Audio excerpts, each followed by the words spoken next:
Good afternoon and welcome to episode 7 of Inside Out, a monthly webcast where Thinka's co-founders and respective CEO and CEO, Ben and Lee, talk through all the weird and wonderful, hard and human parts of business and leadership.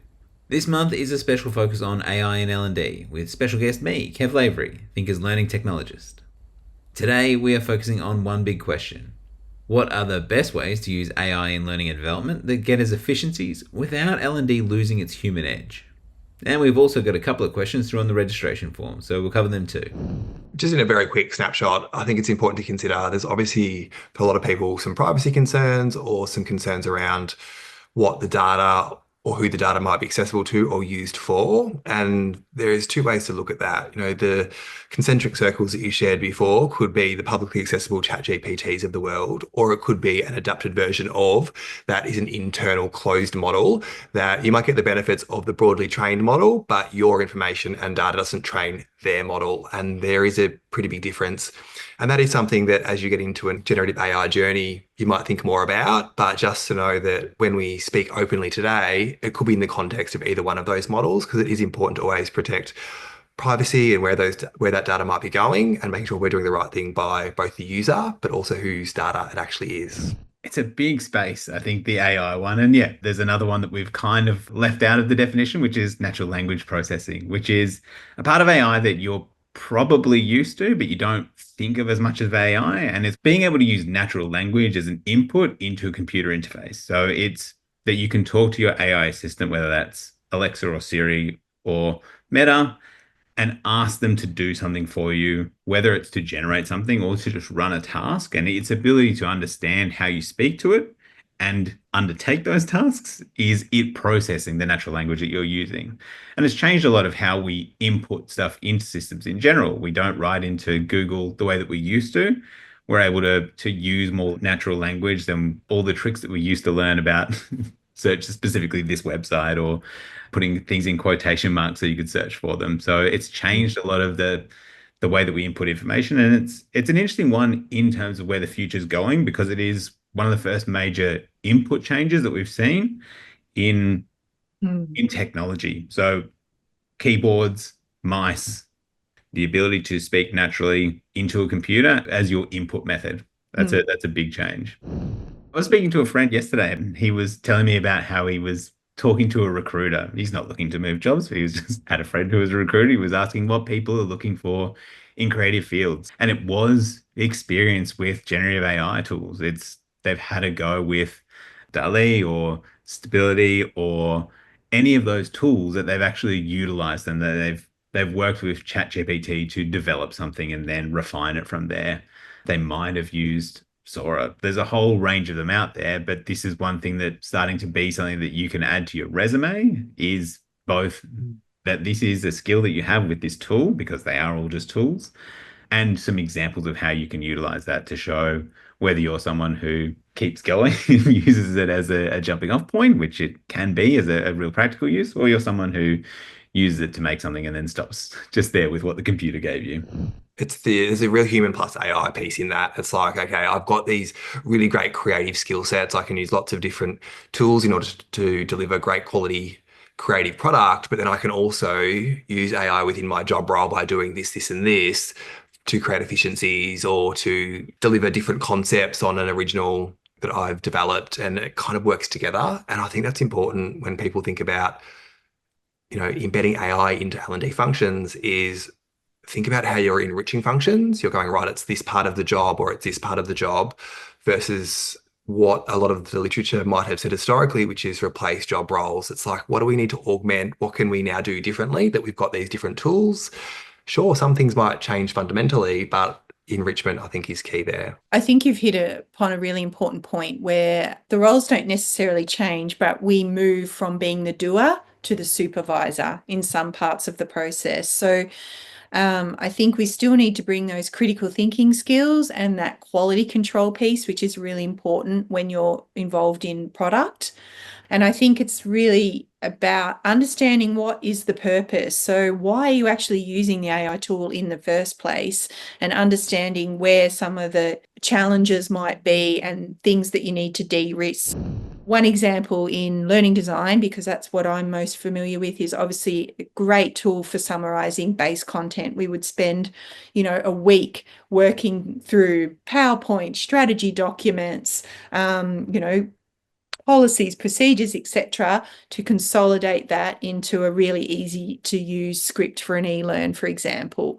Now that process is really sped up. There's still a quality control element and some critical thinking that needs to come into it, but that process done in a private setting, obviously that you wouldn't do it in a public GPT. You would either make sure you've got your settings turned to private or whatever you need to do, but that's a really good example of how you can get speed in what is traditionally a very laborious task. And Ben, you might say the same thing at the other end of, say, a program where we're evaluating qualitative data as an example, and how we can use AI tools to speed that process up.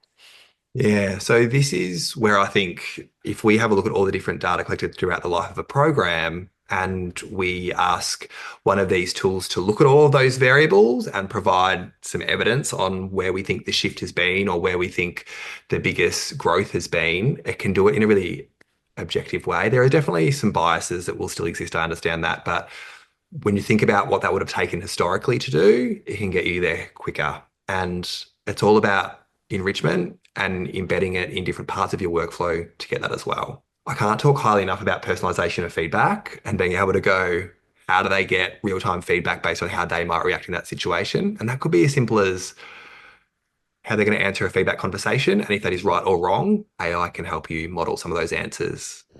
How do you use AI to make learning more human? The most human thing you can do is invite more people in to be a part of it. And accessibility measures are a big one on that. So we use it as a closed captioning source. Not the sole source of closed captioning. So there's still a human that goes in afterwards and makes sure that it's decoded the language correctly, that it understood the Australian accent or American accent, depending on where it's from. They don't always pick up all the different Nuance. nuances and vowel sounds of different ones. It's been massive for that, because if you're closed captioning something that goes for 30 minutes, it's going to take you an hour and a half. Like at least an hour and a half to do it. So it's a massive time and cost saver that you can start that and then go in afterwards and make those changes to make sure that it makes as much sense as it needs to. The other one in accessibility is its ability to generate alt text for you. Alt text is one of those things that's a really specialized skill and field, and it's really, really valuable. But it can be really hard. My brain doesn't work in a way that I can write alt text. I just can't do it. So I need something in there to help me along with how I get too flowery or too specific or not specific enough. And so I find it's really useful for that. You can get some generators that you can plug images into, and they can generate that alt text for you. That's really useful for those screen readers and make people able to understand stuff. One thing in that, yeah, I'm laughing because the flowery language or the ability to use models to go, reduce by 25% or make into 5 bullet points or say sharper helps us actually speak to people more directly in a learning context. But also, if you can do that with different tools that already exist in the organization. So say you've developed a great learning program and now you are wanting to apply that in a job context. We've already got job descriptions in an organization.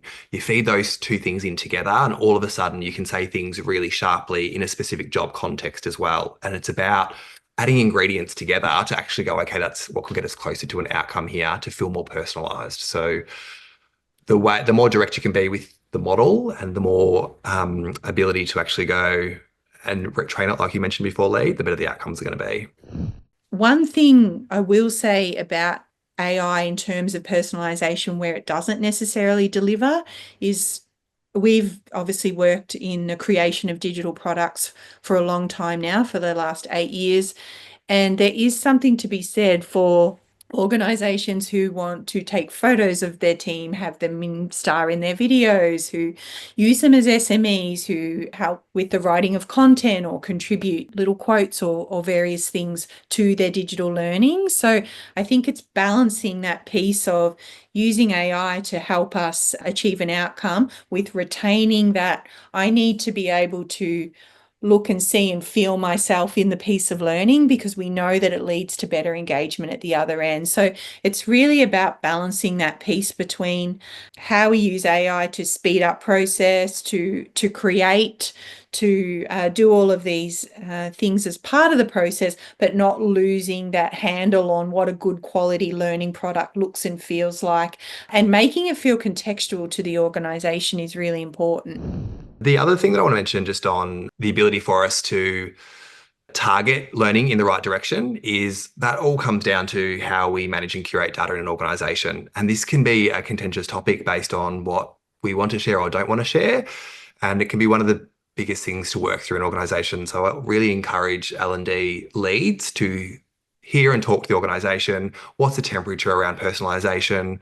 What feels like Big Brother, what doesn't, so as we can get clearer on what a digital code of conduct might look like when using AI in L&D. Stakeholder engagement in that context is a really important part of the journey. There is one con that always comes to mind for me with the use of AI, and it's these big systems, these big organizations we're at the mercy of with these. So how stable they are and how much we can get used to using a product and then be at the whims of their change. We've seen Google and Microsoft with their AI additions to business that they were trying to sell, which people didn't buy, so they've offered it for free. And if they're offering it for free, that means that all the money that they spend for it is not going anywhere unless they can figure out a way to charge for it elsewhere. So how long are they going to keep spending that money that they're not getting any extra return on? And is this something that we can actually invest in? And the same goes for something like ChatGPT, which is a company that recently faced some competition from a new player in the market, and we saw what happened on the US stock market as a result. There are definitely some of the environmental concerns that come with running the amount of data processing required to use AI models. And what I will just say there is, as a professional maybe looking to implement these into your job role or your organization's context for L&D, not all models are the same. Some are really light in the amount of energy that they consume. Some are really heavy. If you can find the ones that are right for you, you will get a win-win there. But if you always opt for example, the ChatGPT equivalent, it's going to default to a more energy-intensive model because it wants to put the best product forward for maybe the first-time user or the person using it for the first time. It's not until you get down a little bit further that you can elect to do a lighter model that actually doesn't use as much processing power. I don't have as much technical knowledge as you guys, so entering into the AI space initially was a bit scary for me and it felt huge. But I think just through experimentation, through reading, through learning, through talking to other team members, really being willing to just immerse yourself in it, you figure out how you're going to use AI in the best way possible. And you see that it's quite easy to move from doer to supervisor if you allow yourself to. Thing that I'm the most excited about in terms of L&D is seeing where natural language processing goes in learning and development. Like the idea of being able to practice role plays and stuff like that, where these computers are getting better enough to do it. I think that's a really exciting thing that we'll see a lot of, especially as we're needing people to perform more human tasks and we're having more time for those things. That's going to be a massive win if we can see some of those things actually coming to fruition.